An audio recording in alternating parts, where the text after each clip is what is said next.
Olá, eu sou a Ju Ramos e esse é o canal Le Meilleur Parfum.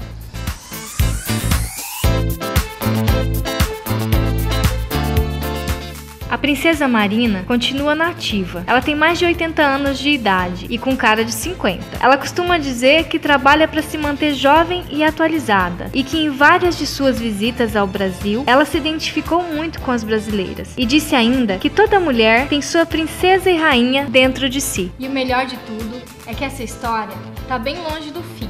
Recentemente, a Marina lançou os Marina Diamond, uma coleção que é inspirada nas joias da coroa. Tem esse aqui, que é o Marina Turquoise, uma fragrância bem leve, fresh, com cheiro de maçã verde e notas de flores brancas. Ele é tão leve que lembra as sedas azuis do castelo. A versão Diamond é uma versão bastante exuberante.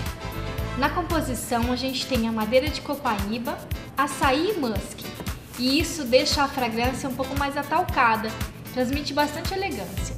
Golden Dynasty, o ouro da dinastia, foi inspirado na vida boa dos nobres. O frasco foi esculpido como uma joia e no topo uma coroa descansa. É uma fragrância bem ensolarada, que reúne notas delicadas de rosas, frutas e flores.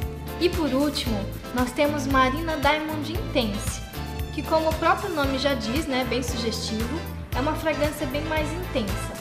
Um pouco mais oriental também, tanto que foi inspirado em um tesouro trazido do Oriente há muitos anos atrás. Essa fragrância faz honras às mulheres sensuais. E o interessante é que as tampas dessa coleção têm o formato de uma flor de lis, que é um dos símbolos mais importantes da monarquia.